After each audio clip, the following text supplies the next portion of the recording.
Denver police say the teenager who shot 2 adults at his high school died by suicide. Police say they found his body 50 miles away from the school last night.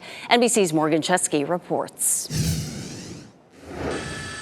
Overnight, 17-year-old suspect Austin Lyle found dead, 50 miles from the scene of a violent school shooting in Denver. There was no interaction. The subject was deceased when the SWAT team found him. The hunt for Lyle ending hours after police say he shot 2 school administrators Wednesday morning at Denver's East High School. He is not secure. Student has a weapon. You do not know where they are. Police say Lyle shot Gerald Mason and Eric Sinclair as they were performing a safety search in front of the school. It was part of a safety plan that required Lyle to be patted down every day before entering school because of past behavior. The handgun was retrieved and several shots were fired, striking those 2 individuals. That individual then fled. Parents and students understandably shaken and angry. I'm scared for my life. Protect our children. Wednesday's shooting taking place just 1 month after another East High student, 16-year-old Luis Garcia, was shot in his car just north of the school, dying in the hospital 1 week later. That incident prompting a walkout. Students marching to the state capitol, protesting gun violence. Both shootings follow a controversial decision in 2020 by the district to remove Denver police school resource officers from every campus. What's more important, being safe or feeling safe? Yeah. We need armed security. Wednesday, Denver school superintendent reversing that move, committing to having armed guards at Colorado's East High and every other comprehensive high school through the end of the year. Writing in part, I acknowledge this action likely violates executive limitations. However, I can no longer stand on the sidelines. I am willing to accept the consequences of my actions. Actions some in the community say are 2 shootings too late. That was Morgan Chesky reporting. Neither police nor education leaders disclosed the specific conduct that led the school to adopt an individualized security protocol for the student. Family possessions from the South Carolina hunting estate where Alec Murdaugh's wife and son were killed are headed to auction right now. An auction house in Georgia is open with items up for bidding starting at noon. Items on the auction block include hunting jackets, furniture, lamps, and many more items. The auction house says its social media accounts have been swamped with questions since it got the items last week. The owner says she's concerned about crowds today, but she will have security on hand to keep things organized.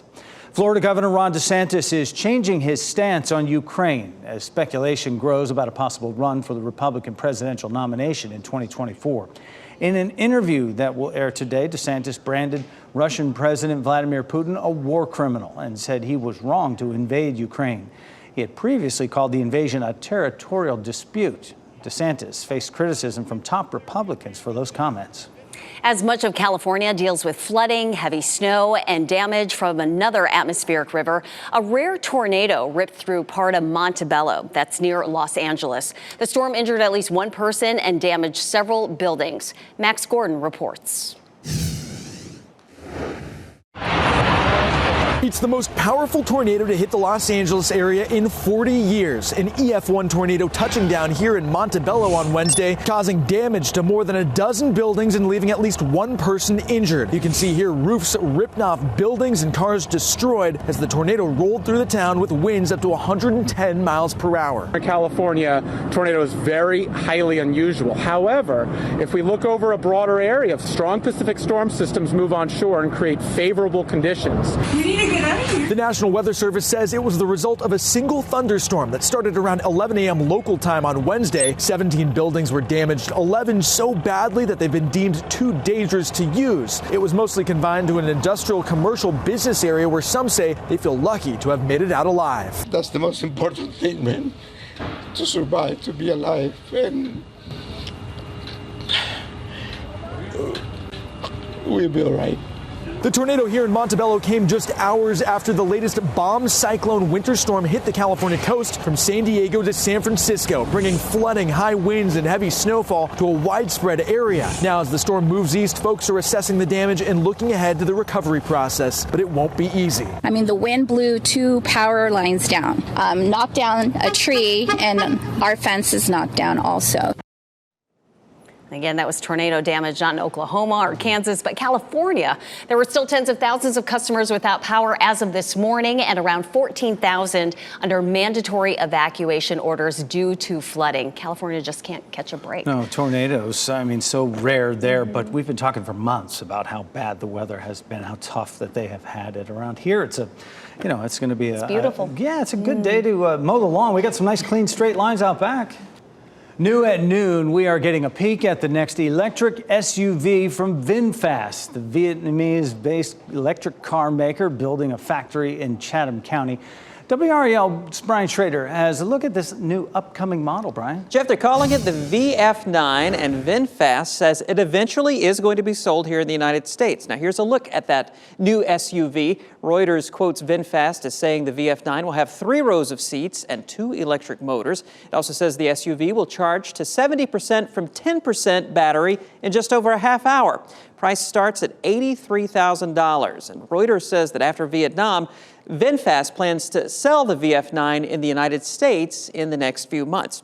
Now, of course, VinFast has been in the news a lot lately. Earlier this month, we learned that VinFast will not start producing vehicles from its Montebello factory here in North Carolina until 2025. Originally, it planned to produce them in 2024. And last week, we learned that several key executives had left the company. Chatham County's manager tells WRAL the departures have no effect on the company's plans here in North Carolina. Now, you can read more and see those pictures of the VF9 in our story at WRALTechWire.com, Jeff. All right, sharp vehicle, Brian. Thanks for the look. An effort to prevent dangerous encounters between people with autism and police could take a big step forward today. The North Carolina House is set to vote on a bill to change driver's licenses. It would add a designation on the license for people with autism. The goal is to help officers better understand their interactions with drivers and avoid confrontations. Just after 12, and we take a look right now at noon at the Dow Jones Industrial Average making a rebound from yesterday and all the turmoil with the Fed waiting on that word. Got it, and now up 404 points this noon, trying to make back some of the gains. How about this? A German brewery hopes to revolutionize the beer industry by making the beverage in powder form. The invention creates a lager the same way you'd make a protein shake or instant coffee. Simply pour a couple of spoonfuls, add water, and mix it up. It's intended to reduce the heavy carbon footprint generated from beer exports. The brewery says it tastes just like regular beer. The dating scene has gotten so bad that some single men say they are turning to AI for help. A new report by the Daily Mail claims some men are using ChatGPT to create dating profiles and to respond to potential dates. They claim it makes them feel more confident, with some getting dates in less than an hour. Still, some people feel using AI to attract women is dishonest. It's the end of the road for one of the most well-known muscle cars. General Motors just announced it will retire its Chevy Camaro models next year. The move comes as GM switches to an all-electric lineup. To mark the end of the Camaro's production, the company will release a collector's edition package, paying tribute to the model's first generation dating back to the 1960s. Experts say if the Camaro comes back, it will likely be as an electric vehicle. Shot in 4K ultra high definition. Your #1 source for local news. WRAL News. Coverage you can count on. Tik Tok CEO testifies before Congress for the first time today in what has already proven to be a testy hearing. Lawmakers on both sides of the aisle. The tech platform faces criticism over users' data potentially going to China and the impact it has on children. Doug Luzader was at the hearing as lawmakers on both sides laid out their criticism of TikTok. The committee will come to order. The Tik Tok CEO, Shou Chu, testifying before Congress for the first time. He's on a PR campaign of sorts to save his app from a nationwide ban and to highlight the good he says it's doing. Our app is a place where people can be creative and curious. I will remind you that making false or misleading statements to Congress is a federal crime. Most lawmakers agree, though, that China could use the tech platform to spy on Americans. TikTok's parent company, ByteDance, has links to Chinese owners. What about a commitment that says that you won't sell the data that you collect? Would you commit to that? Your platform should be banned. Congress is working on legislation to restrict the app that has 150 million monthly users in the U.S. A TikTok CEO says a ban isn't necessary because of the steps they're taking to protect users' data, using a third-party company based in the U.S. I have seen no evidence that the Chinese government has access to that data. I find that actually preposterous. And the other point of contention, the impact on young users hooked on the app. Your algorithm can promote suicide, self-harm, and eating disorders to children. We will keep safety, particularly for teenagers, as a top priority for us. Chu faces a chorus of bipartisan critics on this House committee, but he does have at least one supporter outside of it. Let's not be racist towards China and express our xenophobia when it comes to TikTok. That was Doug Luzader reporting. China says it opposes a forced sale of TikTok, which is something President Biden would like to see. And while there is a lot of talk about a possible ban, TikTok points out the app has some 150 million users here in the U.S. alone. Paying college athletes and the impact on the game is one of the hottest topics up for debate. And now an iconic university is coming down hard on the issue. This morning on Today, the leaders at Notre Dame University said not enough is being done to regulate all the money now floating to these players. The school's president says NIL deals are already damaging college athletics. Once you go down a path to say we're paying for them for their play, you go more and more to this professional model, and you lose sight of this educational purpose that these programs were set up for in the first place. Less than 2 years ago, the NCAA changed the rules about college athletes using their name, image, or likeness to make money. But the president and athletic director at Notre Dame say the new system is already damaging college athletics. Last week, only on WRAL Durham reporter Sarah Kruger introduced us to the Duke men's basketball walk-on who signed a $25,000 deal with Degree. 5'8" junior Spencer Hubbard says he was often underestimated because of his size, but he kept working hard. He proved his worth, earning a spot on the roster as a walk-on. Hubbard does not have a scholarship, so he says the money will go toward tuition. You can watch Sarah's story however you stream our news. 16 teams remain in the men's NCAA tournament. Play resumes tonight, and this year's lineup is unusual. The defending champion, Kansas, is out. In fact, none of the teams left have won any of the last 7 national titles. None of our local teams are in the final 16, and only one is representing the ACC, the Miami Hurricanes. On the women's side, the 16 teams will play tomorrow. The search is on for a person running a scam impersonating Apex Police. Officers say they learned about the scam yesterday morning when a woman called on behalf of her elderly mother.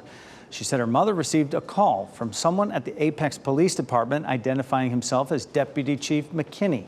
The phone number the scammer used to call matched Apex Police phone number. The scammer said he was serving a warrant and directed the woman to withdraw a large sum of money, which she did, and she lost thousands of dollars.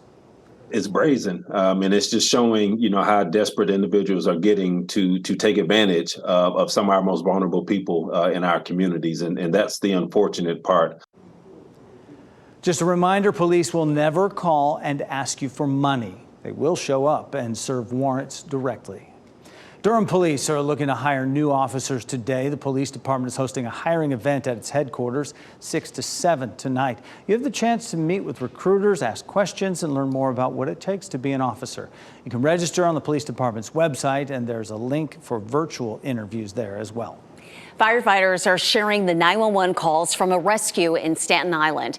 5 kids were playing in the park when they got stuck in a storm drain. Gabby Acevedo tells us what the dispatcher told the kids to do that led to their rescue. 5 children between 11 and 12 years old lost inside a Staten Island drain tunnel, making a suspenseful call for help on Tuesday night. We're stuck in the sewers. You're stuck where?